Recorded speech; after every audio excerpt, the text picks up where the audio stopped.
Assalamualaikum warahmatullahi wabarakatuh.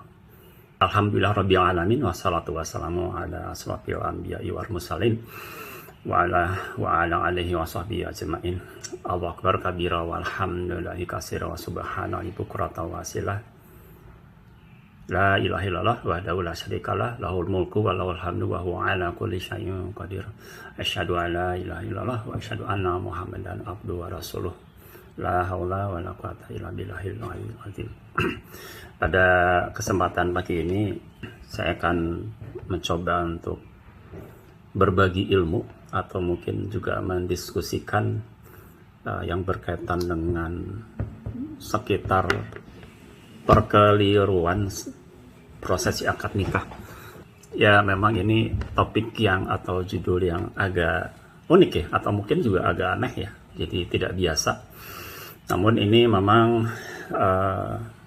saya pribadi sudah mengamati cukup lama ya, sekian tahun atau mungkin sekian belas tahun ya yang terjadi di lapangan. Nah, kita lihat sebenarnya seperti apa perkeliruan yang dimaksud ya. Nah, namun sebelumnya mungkin perlu saya informasikan atau tekankan mengenai sebenarnya tujuan dari topik ini saya angkat itu sebenarnya apa, yaitu sebenarnya tujuannya adalah ajakan untuk syiar ya. Artinya perkeliruan ini akan saya jabarkan seperti apa, kemudian sebenarnya tujuannya adalah saya pribadi saya mengajak kepada yang hadir di sini untuk ikut melakukan koreksi atau mungkin ya saya katakan sebagai syiar. Jadi akan lebih baik kalau atau akan efisien kalau syiar itu dilakukan oleh orang yang berkaitan langsung. Jadi artinya karena kita bicara mengenai prosesi akad nikah, jadi yang terlibat adalah misalnya keluarga terkait, atau mungkin mempelainya sendiri, atau mungkin keluarga dekat, atau keluarga yang masih ada hubungan dekat dengan keluarga mempelai, atau juga unsur luar tapi berperan, yaitu apa? WO. Jadi topik ini memang kira-kira ditujukan untuk seperti yang saya sebut tadi ya, jadi keluarga dekat atau mempelainya, atau keluarga yang masih berkaitan dengan keluarga dekat, atau WO. Nah, namun kalau sekiranya kita tidak bagian dari yang saya sebutkan tadi, apa kita bisa syiar? Bisa. Nanti akan saya jelaskan. Baik, kita lihat slide berikutnya adalah ini adalah ilustrasi tentang prosesi akad nikah ya. Jadi kalau kita lihat tayangan ilustrasi ini bisa ditebak ya. Jadi peran dari masing-masing yang ditayangkan itu ya. Jadi sini ada mempelai laki, mempelai perempuan, kemudian ada petugas, ada wali ya, wali perempuan.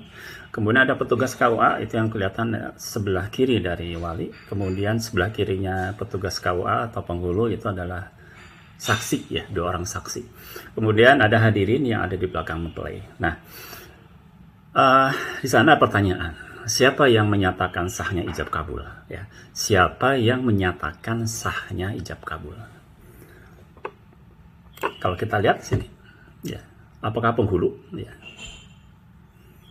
Kemudian apakah saksi atau hadirin gitu, ya? Apakah penghulu, saksi atau hadirin gitu. Nah, ini kalau kita lihat yang lazim terjadi di lapangan sehari-hari ya, saya kira mungkin para hadirin, para jemaah semua sudah marfum ya. Jadi biasanya yang terjadi, hampir selalu terjadi. Jadi penghulu atau petugas KUA menanyakan kepada saksi, gimana? Sah? Sah? Seperti itu. Atau penghulu menanyakan kepada hadirin, gimana? Sah? Gitu. Nah, itu biasanya rada gaduh, ada yang bilang sah, ada yang belum, ada yang teriak ulangi. Gitu. Nah, sebenarnya seperti apa ya yang seharusnya? Nah, Kemudian selain yang tadi tiga tadi ya, jadi petugas penghulu menanyakan kepada saksi, menanyakan kepada hadirin.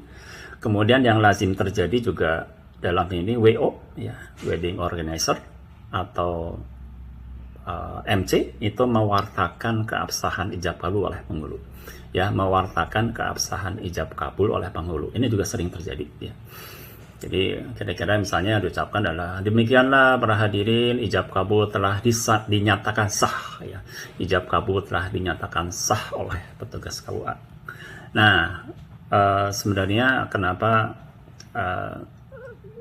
saya pribadi mengangkat ini karena memang kira-kira 2 minggu lalu memang saya menghadiri suatu pernikahan, akad nikah, kemudian terjadi ya perkeliruan ini terjadi yang mungkin dia katakan yang cukup ekstrim ya, atau berat ya. Jadi yang mengatakan ini adalah bukan WO ya, tetapi adalah ustadz yang bertugas menyampaikan khotbah nikah. Jadi kira-kira beliau mengatakan seperti ini. Ini saya sitir persis apa yang dia ucapkan.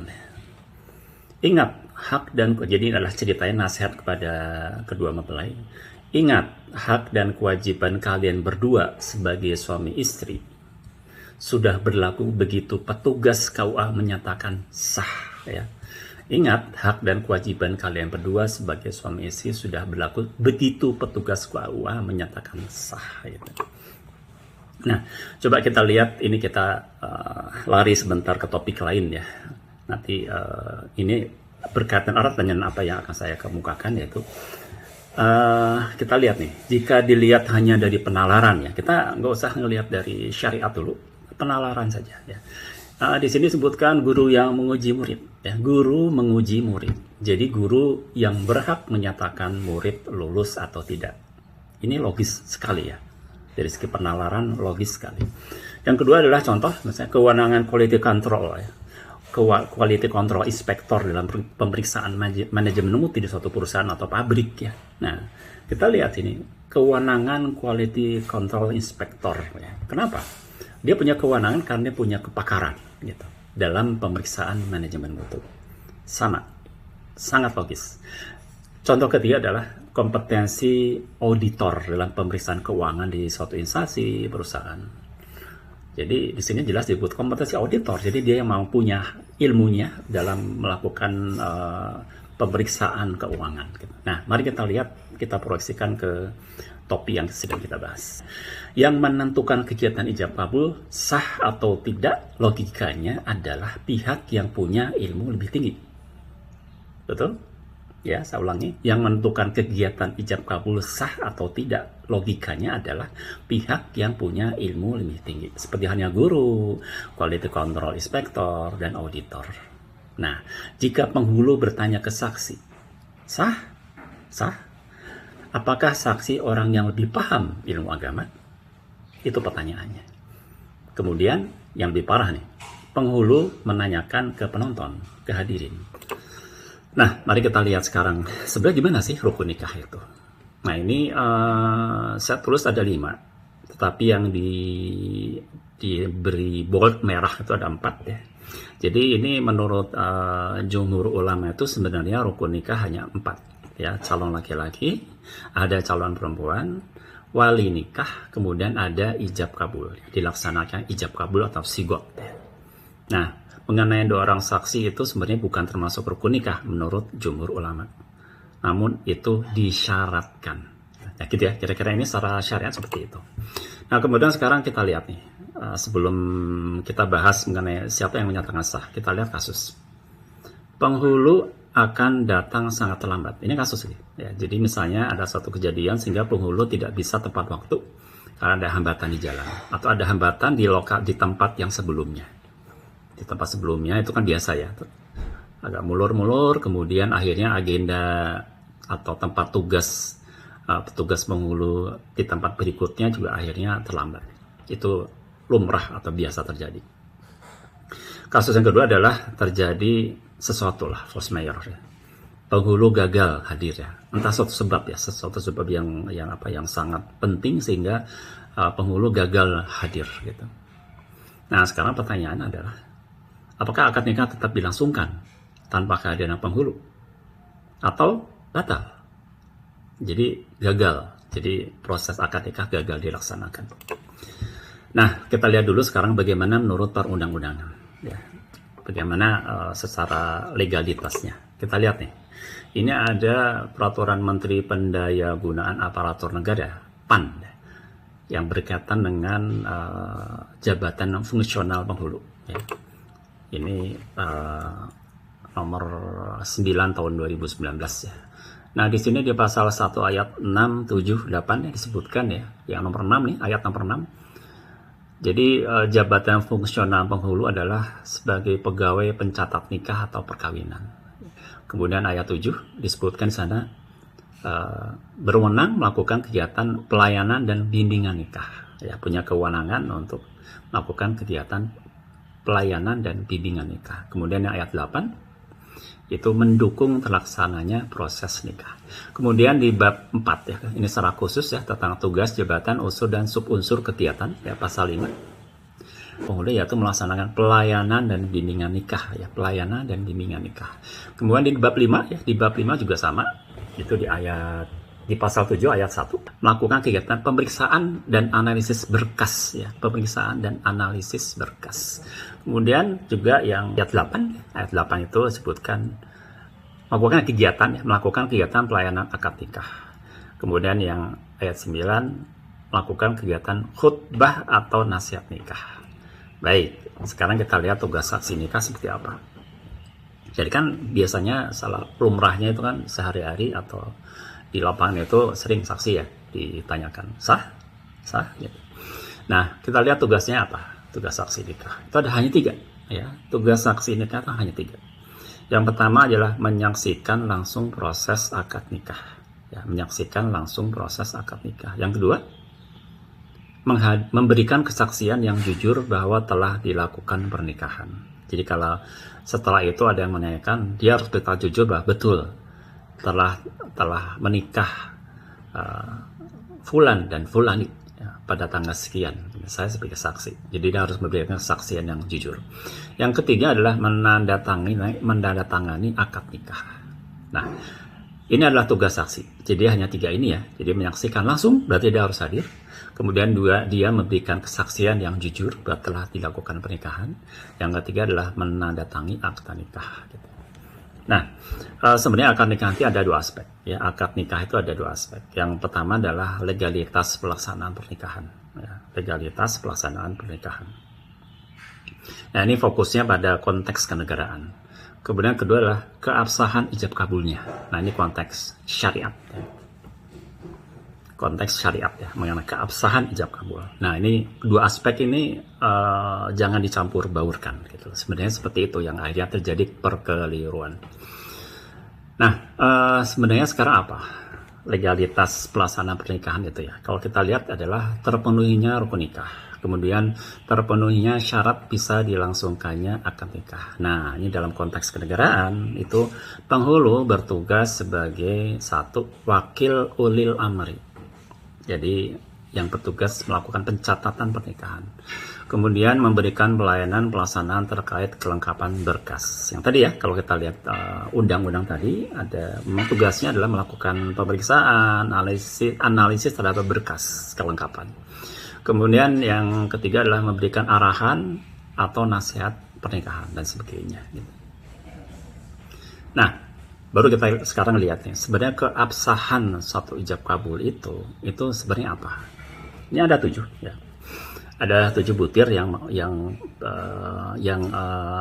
dikatakan sebagai aturan ijab kabul. Jika salah satu atau lebih tidak ada, maka ijab kabul tidak sah. Ya. Jadi yang pertama ya, tidak ada paksaan. Kemudian ucapan yang dipahami kedua pihak ya, ucapan yang dipahami kedua pihak.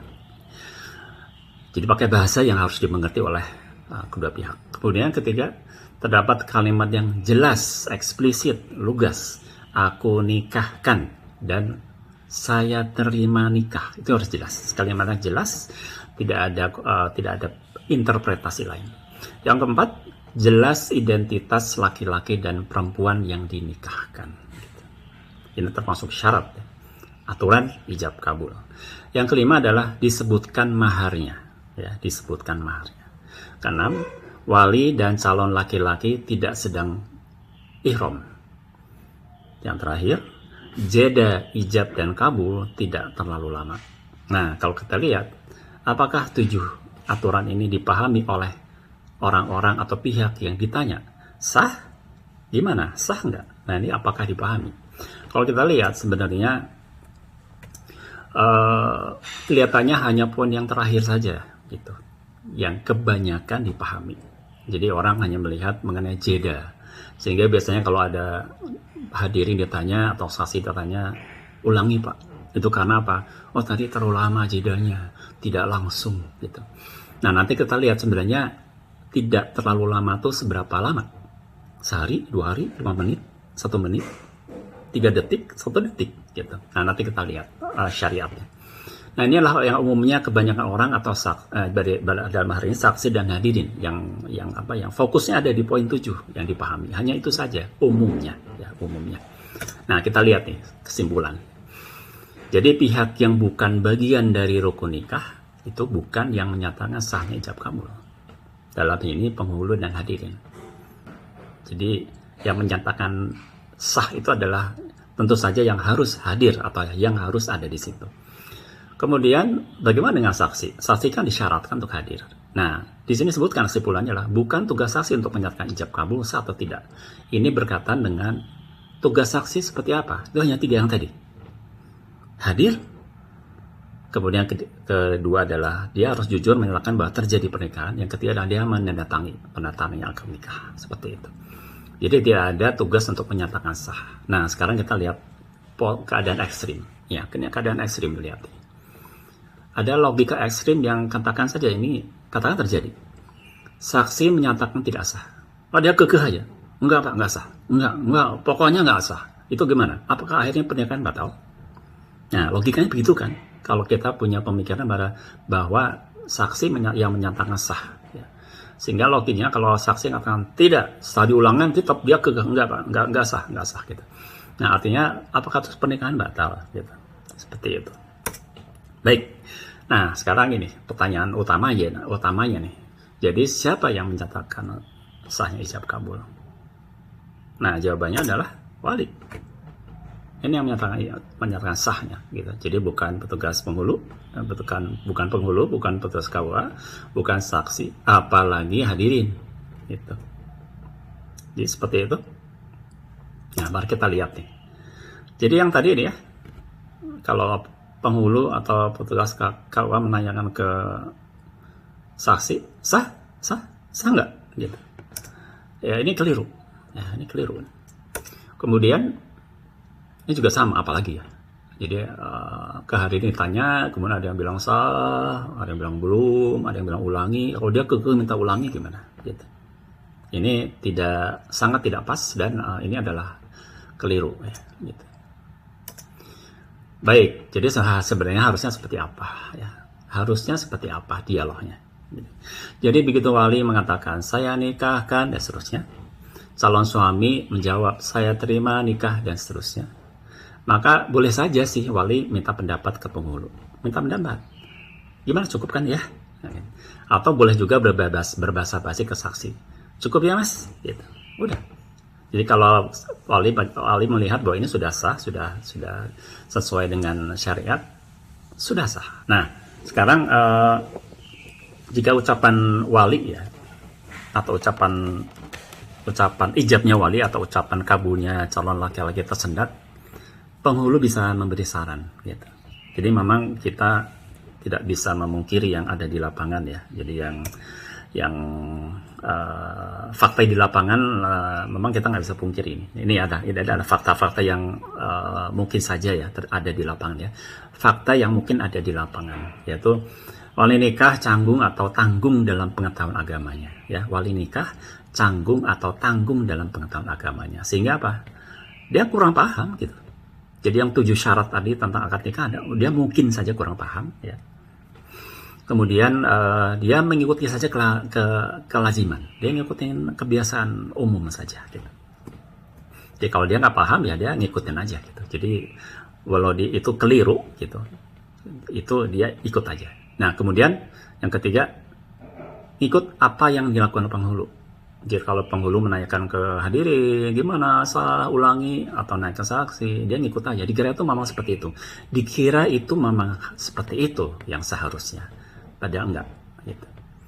Kemudian dia ngikut atau manut saja yang diarahkan WO atau MC.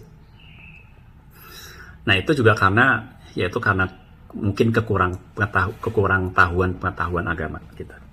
Nah kemudian penghulu ada yang kurang paham juga sebenarnya, itu berapa kali saya pribadi saksikan juga ya, sehingga dia ngikutin apa yang terjadi di masyarakat. Makanya dia melakukan tanya ke saksi, kemudian tanya ke hadirin dan seterusnya gitu.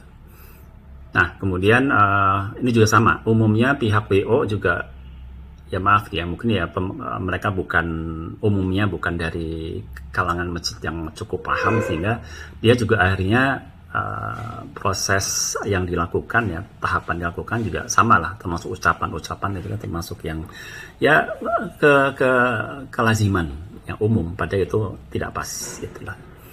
Nah saya akan ceritakan dua kejadian yang cukup ekstrim ya. Yang pertama adalah ada satu kerabat keluarga, termasuk keluarga. Jadi waktu itu di Jakarta proses akad nikah dan resepsinya, kemudian petugas KUA terlambat dan sangat terlambat, sehingga yang seharusnya jam 8 sudah dimulai proses akad nikah, itu akhirnya baru dilaksanakan setengah 11. Ya setengah 11, dan prosesnya jam 11 juga belum selesai, itu sudah mulai berdatangan tamu-tamu yang datang, udah mulai itu jadwalnya resepsi, sehingga ya akhirnya ya seperti itu, terbayang ya, agak chaos gitu. Nah sebenarnya itu tidak harusnya begitu gitu. Jadi harusnya seperti apa ya, jadi kalau kita lihat kasusnya harusnya seperti apa. Jadi terbayang ya, jadi jam 8 akhirnya terlambat, akhirnya baru setengah 11. Nah jadi orang-orangnya berperan, dan jadi wali, kemudian wali perempuan ya, kemudian pengantinnya, akhirnya nunggu lama, jadi letih ya, sudah cukup letih, dan akhirnya ya seperti itulah gitu. Jadi ini sebenarnya harusnya nggak seperti itu, harusnya seperti apa kita lihat nanti. Terus yang kejadian kedua adalah ini juga kerabat ya, jadi ada kerabat yang ini prosesnya dilakukan di rumah, kemudian pengantinnya adalah sudah senior. Jadi kalau nggak salah yang prianya itu adalah umurnya sudah kepala 5, sudah dekat 60 ya, kepala 6. Kemudian jadi dia duda, kemudian nikah dengan janda yang umurnya juga sudah senior. Nah yang terjadi adalah akad nikahnya sampai dilakukan 8-9 kali. Kenapa? Karena kacamata dari pengantin pria tertinggal. Jadi dia sudah kacamata positif ya, kacamata plus, dia nggak bisa baca jarak dekat. Nah akhirnya tersendat. Waktu sempat lama saya terima lama. Nah akhirnya minta diulang. Nah berikutnya mama akhirnya bisa, cuma memang ada agak tersendat ya, tetapi akhirnya lancar. Tapi begitu petugas KUA menaikkan kepada saksi, gimana? Ulangi gitu. Saksi minta diulang lagi, enggak, belum, ulangi. Jadi saksi melihat bahwa masih ada jeda, ulangi terus saja sampai ke sekitar ke 6 ke 7 itu mungkin karena letih ya, akhirnya istirahat dulu, pengantinnya minum dulu 10 menit, akhirnya dicoba lagi, masih juga saksi minta ulangi gitu. Padahal kalau lihat dari syariat sebenarnya jedanya itu bisa ditolerir, artinya sudah sah sebenarnya, tapi saksi enggak, ulangi, enggak, masih ulangi seperti itu sampai 9. Jadi kasihan si pengantinnya gitu. Dan kelihatannya petugas KUA-nya tidak paham gitu, dan walinya juga tidak paham gitu, bahwa itu sebenarnya sudah sah. Ya sebenarnya sudah sah gitu. Nah baik, nah sekarang kembali ke tadi yang pertama kali saya kemukakan, bahwa bantuan. Saya meminta bantuan kepada para hadirin. Jadi mari kita ikut ya, ambil bagian dalam hal syiar untuk mengurangi perkeliruan ini. Nah, ini ada 3 kondisi ya. Kondisi pertama adalah kita bagian ya, dari peran utama ya, bagian dari peran utama. Keluarga berada pada lingkaran kewenangan, kekuasaan, atau sebagai ya ini sebutkan sebagai pengantin, sebagai wali, sebagai WO, sebagai pihak keluarga dekat. Ini dikatakan kondisi 1 ya. Jadi pengantin atau wali atau WO atau pihak keluarga dekat. Nah, sebenarnya yang bisa dilakukan apa? Yang bisa dilakukan adalah ini. Sebaiknya PIC atau MC itu oleh keluarga. Jadi kalau kita paham, maka amankan. Cara mengamankan adalah PIC atau MC kita pegang sendiri oleh keluarga. Jadi pembawa acara prosesi ijab kabul tidak diserahkan ke penghulu. Kan biasanya begitu ya. Jadi biasanya WO pun halo-halo, intro, kemudian menyerahkan mic-nya ke penghulu. Jadi kalau penghulunya ternyata menggunakan kelaziman, yang terjadi adalah yang tadi saya ceritakan, perkeliruan gitu.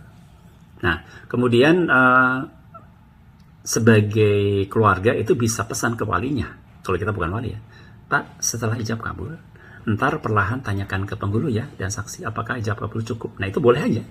Jadi tanyakan, jadi bukan menanyakan sah atau tidak gitu. Ini kalau perlu ya.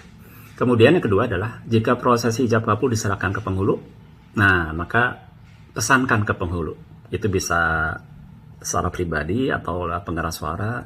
Ustadz, jika sekiranya ijab kabul perlu diulang, mohon sarankan langsung ke walinya. Jadi katakan aja, punten nggak usah tanya ke saksi, nggak usah tanya ke hadirin, tapi sarankan langsung ke wali. Nah, kenapa ini disarankan? Karena yang tadi saya katakan bahwa ada fakta-fakta di lapangan yang kita tidak pungkiri mengenai kekurangpahaman dari walinya sendiri, sehingga kita sebagai keluarga itu bisa memberikan arahan gitu. Makanya tadi katakan bahwa sebaiknya PIC atau MC pegang oleh keluarga yang tahu tentang hal ini. Baik, sekarang kita lihat ke berikutnya ya, ke kondisi 2 nih. Kita bukan bagian dari peran utama atau keluarga, tapi punya akses ya. Jadi kita masih punya akses, bukan keluarga tapi punya akses. Jadi punya akses ke lingkaran kewenangan kekuasaan tadi ya. Jadi sebagai panitia nih misalnya, sebagai panitia, sebagai saksi dari pihak keluarga ya, sebagai panitia atau sebagai saksi dari pihak keluarga. Nah, karena cukup dekat, kita bisa sarankan, Mas atau Pak, Kang, nanti gak usah ya ditanyakan gini, gak usah tanyakan ke saksi, ke hadirin. Jadi kalau dirasa sudah cukup wali gitu melakukan ijab dan kabul, ya udah gitu. Nah ini, jadi momentum saat rapat panitia ini momentum yang bagus. Jadi seperti yang saya katakan tadi ya, berikan penjelasan kepada pihak keluarga, berikan penjelasan kepada pihak WO, kemudian menyarankan ke pemandu acara akad nikah. Katakan itu keluarga ya, itu sarankan. Gitu. Nah sebenarnya penjelasan apa yang diberikan atau saran apa yang diberikan, yaitu ini yang di bawah ya, penjelasan bahwa keabsahan ijab kabul ada pada wali ya, keabsahan ijab kabul ada pada wali, bukan penghulu, bukan saksi, apalagi hadirin gitu. Baik, sekarang kondisi terakhir, kondisi 3, kita bukan yang hadir, kita bukan apa-apa, nggak ada hubungan, bukan keluarga, bukan, kemudian tidak punya akses ke lingkaran kewenangan atau kekuasaan, kemudian ya nggak ada hubungan apapun dengan pihak sahibul hajat ya. Nah sebenarnya yang dilakukan seperti apa? Apakah kita bisa melakukan satu? Bisa, yaitu dengan pertama adalah kalau sekiranya kita sebagai saksi tapi bukan anggota keluarga ya, maka kita juga masih bisa memberikan penjelasan kepada pihak yang memintanya menjadi saksi. Jadi misalnya saya diminta sebagai saksi, tapi saya punya hubungan yang ya kenal cukup baik, maka saya bisa memberikan penjelasan bahwa yang menyatakan sah itu adalah wali, menjelaskan pada teman yang meminta saya sebagai saksi. Itu satu. Kemudian kalau hanya sebagai tamu undangan nih, tidak ada hubungan apa-apa, nah cari kesempatan ngobrol dengan pihak WO. Jadi kita share ke WO-nya aja. Ini pernah saya lakukan juga.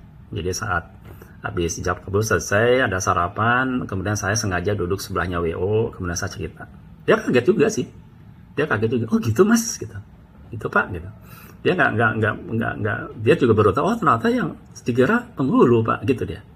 Nah itu, jadi kan syiar itu ya. Syiar gitu. Jadi pada intinya syiar itu kan yang kita singkirkan lah masalah.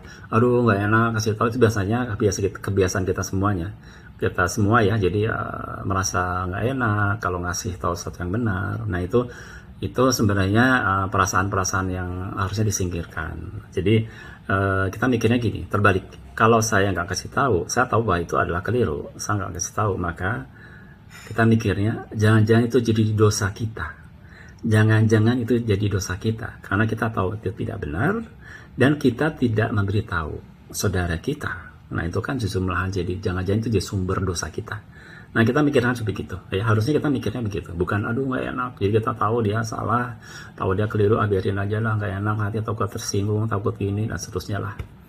Itu satu cara pandang yang nggak pas ya sebenarnya. Jadi motivasinya adalah kita memberitahu kepada saudara kita supaya kekeliruan ini tidak berlanjut gitu. Itu. Kemudian yang terakhir yang bisa kita lakukan adalah syiar melalui media sosial. Ya dengan cara yang pas lah ya, kita bisa lakukan apapun deh. Itu kira-kira yang kita bisa lakukan. Kemudian kembali ke sini. Ini tadi di slide yang sebelumnya judulnya adalah kasus. Sekarang saya ganti jadi kuis ya. Jadi silakan para jamaah menjawab ya. Yang pertama adalah bagaimana kalau penghulu akan datang sangat terlambat karena ada hambatan gitu. Ya tadi ya, kasus yang dialami oleh kerabat ya.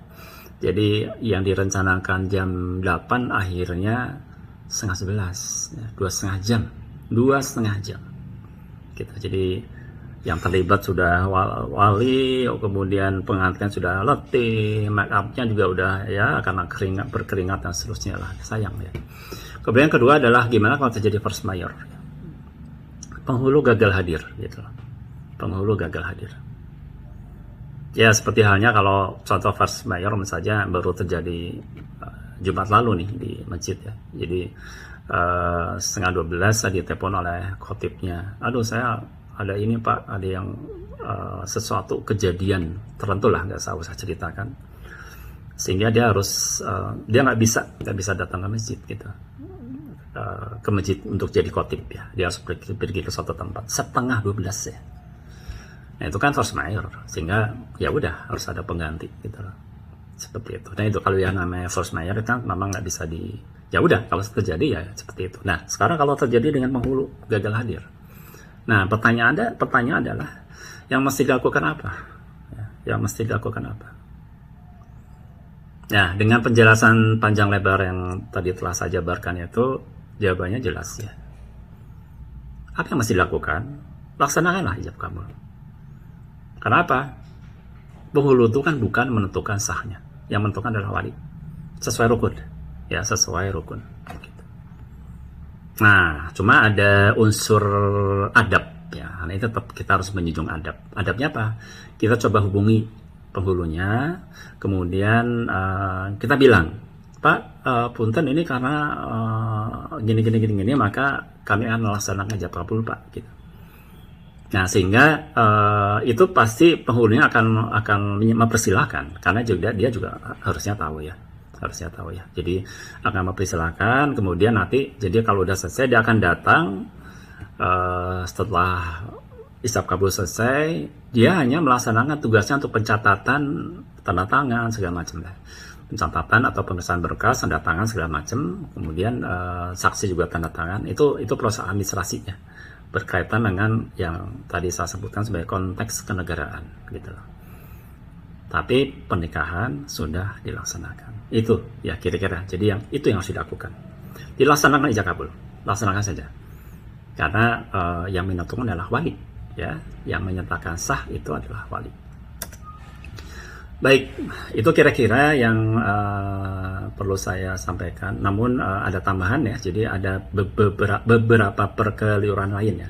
Beberapa perkeliruan lain dan bisa dianggap itu termasuk ya mengganggu dan bisa dikatakan ganjil ya. Jadi ganjil. Nah, yang pertama adalah tentang definisi khotbah nikah ya. Jadi ini juga kadang ada yang tidak paham juga. Jadi khotbah nikah udah nanti aja setelah ijab kabul. Jadi menurut syariat itu khotbah nikah itu adalah sebelum dilaksanakan akad nikah. Jadi kalau setelah akad nikah itu sebenarnya tausiah biasa ya. Seperti itu. Lepas dari kontennya ya. Yang kedua adalah nah ini. Kalau karena petugas KUA itu juga punya tugas memberikan khutbah atau nasihat nikah. Ya, mereka punya tugas untuk memberikan nasihat nikah atau khutbah nikah. Nah, keluarga jangan lupa, jika sekiranya keluarga meminta ustadz lain, ya, mungkin kita punya ustadz langganan atau ustadz populer atau ustadz yang kita segani, ya. Terus kita minta beliau sebagai ustadz yang memberikan khotbah nikah, maka jangan lupa untuk menyampaikan ke petugas KUA bahwa sudah disediakan petugas yang akan menyampaikan khotbah nikah. Ya itu jangan lupa. Ya, kenapa saat ini saya tekankan, karena pernah kejadian saya menghadiri pernikahan, kemudian petugas KUA-nya setelah serahkan mic, dia menyalakan pemeriksaan berkas, menyatakan sudah siap berkasnya, kemudian dia memberikan nasihat nikah. Dan cukup lama, sekitar 20 menit. Nah, setelah khotbah nikah, kemudian mic-nya atau MC menyerahkan waktu kepada ustadz yang memberikan khotbah nikah. Dia juga memberikan khotbah nikah lagi 20 menit. Jadi khotbah nikah diberikan oleh 2 orang, kurang lebih sama isinya. Nah, gitu. Jadi kan sayang, itu kan hadirin resah gitu. Jadi aduh ini kok seperti itu. Nah, jadi jangan lupa jika memang keluarga sudah menugaskan ustadz lain ya, ustadz khusus yang ditugaskan untuk memberikan nasihat nikah, khotbah nikah, maka jangan lupa beritahu ke petugas KUA-nya supaya dia juga tidak memberikan nasihat nikah ya, karena itu adalah memang tugas beliau ya, sesuai peraturan gitu. Baik, yang ketiga, apa yang ketiga?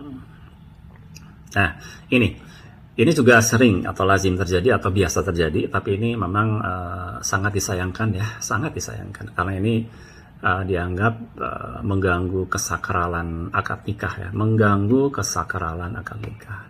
Ini yang biasa terjadi nih, misalnya meminta pengantin setelah proses akad nikah ya, meminta pengantin melakukan pose mesra saat saat serah terima mahar, atau saat foto sambil memegang akad nikah disuruh sambil memeluk dan seterusnya lah gitu. Jadi ya nggak usah seperti itulah ya. Kemudian mendikte ucapan-ucapan saat serah terima mahar yang biasanya didikte oleh bisa kadang-kala oleh petugas KUA atau oleh WO-nya. Ya, ini biasanya tujuannya untuk supaya sambil bercanda lah, supaya mengundang tawa dari hadirin. Tapi ya itu kata-katanya sering seperti itulah ya. Jadi rasanya aduh nggak usah lah seperti itulah gitu. Jadi biasanya pengantinnya tidak bisa, khususnya pengantin pria itu nggak bisa nolak ya. Jadi dia udah kayak jadi aktor aja, suruh ucapan gini dia ucapkan gitu. Jadi hadirin tertawa gitu. Padahal itu aduh ini sayang lah. Jadi nggak usah seperti itulah karena mengganggu kesakralan gitu. Jadi kata-kata tertentu yang ya saya nggak tega juga menyitirnya gitu. Nah, ini yang parah yang ketiga nih. Ya, jika ada pemasangan cincin ya, biasa ya ada pemasangan cincin. Nah, ini pernah berapa kali terjadi nih ucapan dari WO-nya nih. Jadi bercanda sih gitu. Masukinnya pelan-pelan saja, jangan buru-buru dan seterusnya lah. Gitu. Ini akad nikah nih, acara akad nikah nih. Jadi dicampur dengan kegiatan seperti hiburan gitu lah. Jadi hiburan sayang banget ya, sayang banget. Kasihan gitu, kasihan si pengantinnya mungkin juga malu gitu ya, seperti itu. Baik, berikutnya ya keempat ya. Jadi hal di atas jika dilakukan WO itu lebih mudah pencegahannya sebenarnya. Kita bisa kasih tahu ya, Mas jangan gini. Itu juga saya lakukan waktu saya jadi panitia, waktu anak saya nikah, saya tuh lakukan WO. Jadi sangat ngasih batasan-batasan, jangan gini, jangan itu dan seterusnya. Nah, cuma yang sulit dicegah biasanya kalau MC-nya adalah penghulu ya. Nah, itu yang ya karena ya itu termasuk yang biasanya kita hormati karena dia ya dari pihak Departemen Agama ya, kita hormati, sehingga kita lebih sungkan deh. Kita lebih sungkan ngasih tahu penghulu dibandingkan ngasih tahu WO gitu. Nah, makanya tadi saya sarankan kalau kita memang punya akses kekuasaan kepada yang punya hajat itu ya, yang MC-nya udah keluarga aja yang paham. Ya, keluarga saya itu lebih aman ya, itu lebih aman gitu. Baik, yang kelima. Yang kelima adalah protokoler akad nikah. Nah, ini diwanti-wanti, diingatkan, diperingatkan kepada hadirin. Jadi untuk tidak tepuk tangan setelah ijab kabul. Nah, ini juga yang saya ceritakan tadi ya, yang 2 minggu lalu menghadiri dia pejabat, ya, pejabat terhormat lah gitu.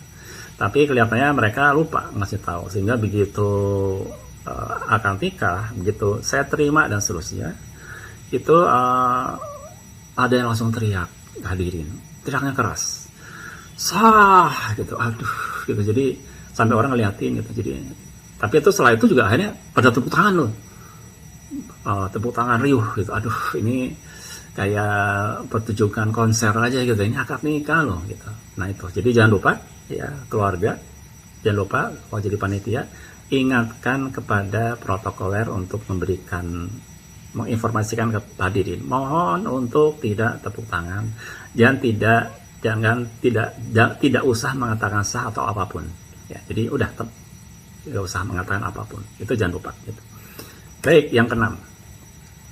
Nah, saat acara sungkeman ini pun khusus ya, karena sungkeman mungkin tidak ada yang tidak biasa juga ya, ini berkaitan dengan kultur atau adat ya. Jadi kalau yang tidak biasa ya udah gitu. Tapi saya pribadi karena saya orang Jawa sehingga biasa ya sungkem ke orang tua itu biasa gitu. Nah, ya kalau sungkem itu apa diem kan enggak ya. Jadi anak biasanya mengerjakan sesuatu. Nih kalau pas lebaran ya, minta permintaan maaf kepada ibu, kepada bapak. Kemudian juga kalau mau ada suatu kegiatan yang penting kita sungkem, minta restu segala macam. Nah itu bapak ibu pasti menjawab, kasih nasihat dan sebagainya gitu, nasihat yang penting lah. Itu biasanya anak ya dengerin gitu loh, ucapan orang tua. Nah, masalahnya apa? Ini sungkeman itu seringkali hanya seperti apa ya, basa-basi ya. Kenapa? Begitu begitu anak sungkem kepada orang tuanya, kemudian besan mantu kepada mertuanya, itu yang di luar gaduhnya apa? WO. Nah, jadi WO atau MC itu mengucapkan ucapan-ucapan yang seakan-akan dia sebagai anak. Mama, ayah, dan seterusnya. Terus dia kadang suka sambil dibuat terisak-isak gitu. Ya tentu saja pura-pura ya. Jadi si WO-nya terisak-isak. Kemudian setelah itu dia juga seakan-akan bersikap seperti orang tua yang ngasih nasihat. Gitu. Itu semuanya diucapkan pakai mic gitu. Nah, saya pernah sih nanya karena kebetulan dekat dengan WO. Saya bilang, Mas, udah nikah belum? Belum katanya. Oh belum. Suka sungkem nggak? Pernah sungkem? Oh enggak pak, sama nggak pernah gitu, karena saya bukan dari Jawa, bukan dari Sunda. Oh gitu. Tapi kok situ ahli banget nih, kalau ahli banget tuh waktu sungkem sebagai anak, kemudian juga sebagai orang tua gitu. Padahal kalau yang namanya orang tua itu kalau memberi nasihat kan karena dia memang sudah biasa disungkemin ya. Nah anda ini belum nikah, nggak pernah sungkem, kemudian sekarang seakan-akan anda terus jadi pinter gitu ya, pinter orang yang sungkem terus pinter jadi orang tua, padahal nikah aja belum. Dia ketawa sih, cuma terus mikir iya jadi dia malu akhirnya gitu. Nah artinya gitu. Nah, pengalaman pribadi saya berapa kali jadi panitia keluarga, kemudian waktu anak saya nikah itu sama, saya ke WO, Mas nanti saat sungkem diem ya gitu, matikan mic ya, saya bilang gitu, matikan, karena anak saya mau ngomong sesuatu ke saya dan saya akan ngasih nasihat. Jadi saya takutnya terganggu kalau Anda itu mengucapkan seakan-akan ucapan-ucapan sungkem itu semua Anda ucapkan gitu. Saya akan terganggu sebenarnya gitu. Jadi tolong ya. Jadi saat sungkem Anda diam aja. Oh iya Pak, gitu. Itu. Jadi saya ingatkan gitu. Itu gitu. Itu yang keenam. Terus yang terakhir ya. Yang terakhir adalah nah, ini juga ini poin ini disampaikan oleh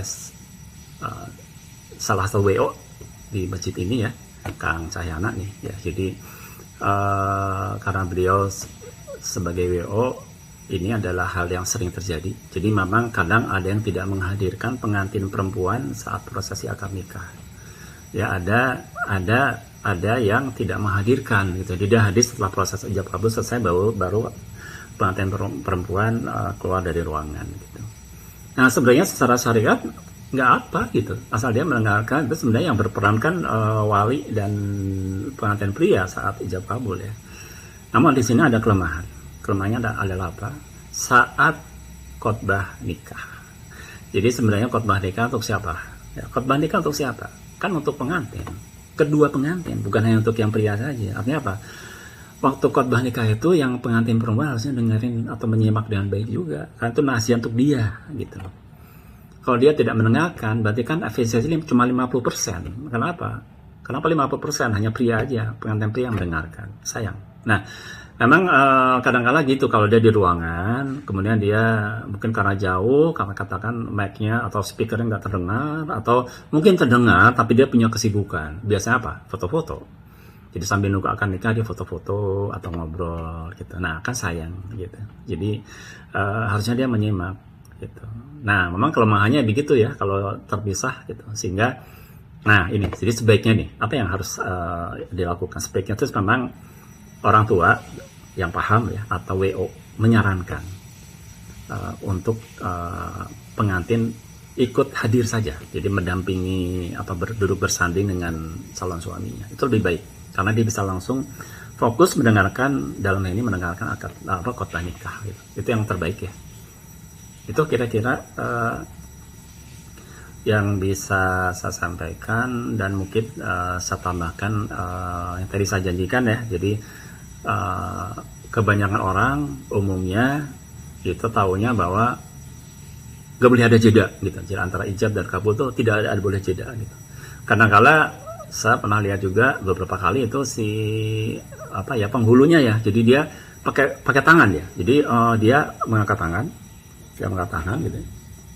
Jadi begitu saya nikahkan fulan dengan dan seterusnya, begitu dengan mahar sekian dia langsung ya gitu. Jadi langsung memberitakan si pengantin prianya langsung gitu. Jadi pakai tangan gitu, set gitu. Jadi sekarang mama harus segera gitu. Padahal nggak gitu banget ya.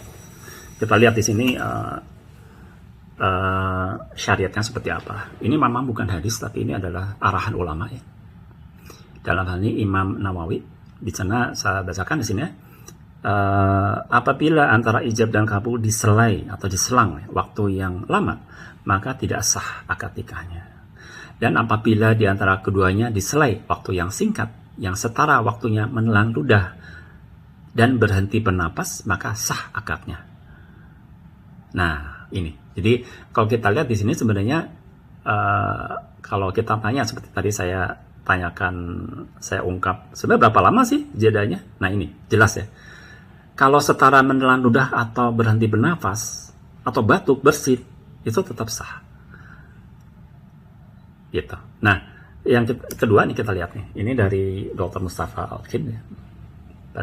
Dalam satu kitab ya. Saya bacakan, juga termasuk syaratnya sigot ya. Jadi akad nikah adalah bersambungnya ijab dari wali dan kabul dari suami. Maka apabila wali dari istri mengatakan, aku nikahkan engkau dengan anak perempuanku, lalu sang suami terdiam dalam waktu yang lama, baru kemudian menjawab, saya terima nikahnya, maka akad nikahnya tidak sah. Nah ini sebenarnya kenapa sih nggak sah? Karena ini dikhawatirkan kalau sekiranya walinya itu membatalkan. Nah itulah, membatalkan. Nggak jadi gitu, karena kelemahan ya, nggak jadi. Nah jadi dia mikir lagi gitu. Nah, adapun diam yang sebentar seperti bernafas dan bersin tidak mengapa. Jadi, adapun diam yang sebentar seperti bernafas atau bersin atau batuk itu nggak apa-apa. Nah, sekarang saya ceritanya tadi ya, yang saya punya kerabat janda, duda, nikah, kemudian yang dudanya itu kacamata tertinggal, kemudian dia terbata-bata. Dia baca tapi tersendat-sendat, tapi sebenarnya masih bisa ditolerir dia seperti orang nafas atau dia batuk ya. Jadi seperti orang batuk kemudian saya terima nikah, nggak apa-apa. Nah dia terbata-bata tapi sebenarnya dia sah akadnya kabulnya sah, gitu, ijab kabulnya sah. Tapi itu karena ditanya wali, ditanya ke saksi, saksinya enggak, ulangi, kurang segera, masih ada jeda. Jadi dia nggak paham, si saksi nggak paham, akhirnya kasihan 9 kali, gitu. Kan kasihan ya. Nah itu kira-kira. Baik, jadi itu yang bisa saya sampaikan pada pagi ini. Jadi mudah-mudahan bermanfaat ya. Jadi kembali ya saya ulangi bahwa tujuannya adalah agar tujuan adalah syiar. Jadi mari saya mengajak kepada yang hadir di sini atau yang mendengarkan video ini untuk melakukan pelurusan ya. Jadi terhadap kekeliruan ini ya. Jadi mari sama-sama kita luruskan, mudah-mudahan itu akan berefek ya, sehingga tidak terjadi lagi di masyarakat kondisi yang tidak yang kurang pas seperti yang tadi jelaskan ya. Baik, terima kasih. Mudah-mudahan kita diberi kekuatan untuk melakukan hal ini dan kesabaran tentu saja.